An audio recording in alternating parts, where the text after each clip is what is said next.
अस्सलाम वालेकुम, आप देख रहे हैं एशिया एक्सप्रेस। मैं हूं शारिक नक्शबंदी। लोकसभा चुनाव से ठीक एक माह पहले इलेक्शन कमिश्नर अरुण गोयल ने अपने ओहदे से इस्तीफ़ा दे दिया और प्रेसिडेंट ऑफ इंडिया मुर्मू ने भी अरुण गोयल के इस इस्तीफ़े को मंजूर कर लिया। अरुण गोयल के इस्तीफ़ा देने के बाद इस वक्त इलेक्शन कमीशन में सिर्फ चीफ इलेक्शन कमिश्नर ही मौजूद है।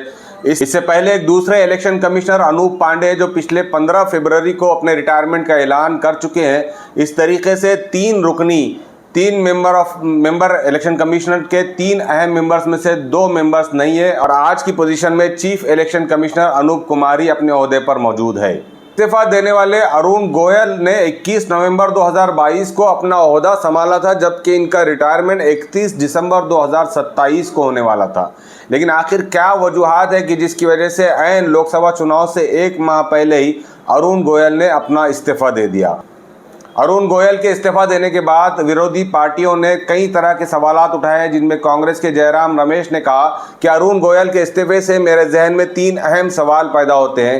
पहले यह है कि इलेक्शन कमीशन को जिसकी फ्रंट सीट पर बैठकर बीजेपी इलेक्शन कमीशन को चला रही है, कहीं उस इलेक्शन के चीफ इलेक्शन कमिश्नर या नरेंद्र मोदी से अरुण गोयल के ताल्लुकात ख़राब तो नहीं हो गए जिसके चलते इन्होंने अपने ओहदे से इस्तीफा दे दिया।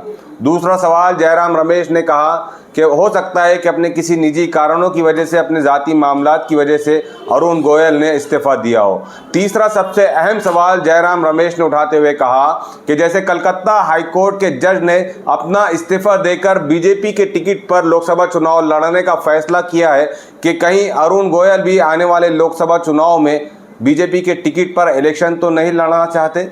ये 3 अहम सवालात जयराम रमेश की तरफ से उठाए गए थे और अरुण गोयल के इस्तीफे को कहीं ना कहीं लोकतंत्र के लिए सही नहीं माना जा रहा था। अरुण गोयल के सिलसिले में पूछे गए सवाल पर AIMIM के चीफ असदुद्दीन ओवैसी ने कहा कि जिस वक्त इलेक्शन कमिश्नर्स के अपॉइंटमेंट का प्रोसेस चल रहा था, मैंने उसी प्रोसेस को सुप्रीम कोर्ट के ऑर्डर के खिलाफ बताते हुए उसका विरोध यानी उसकी मुखालिफत की थी। असदुद्दीन ओवैसी ने कहा कि अरुण गोयल ही बेहतर वजह बता सकते हैं कि ठीक इलेक्शन से एक माह पहले उन्होंने क्यों इस्तीफा दिया। वहीं असदुद्दीन ओवैसी ने कहा कि ये लोकतंत्र और जमहूरियत के लिए ख़तरनाक बात है कि जिसका सबसे बड़ा इलेक्शन होने जा रहा है और उसके सबसे अहम जिम्मेदार ठीक इलेक्शन से एक महीना पहले अपने ओहदे से इस्तीफ़ा दे देते हैं। ये लोकतंत्र के लिए ख़तरनाक बात साबित हो सकती है।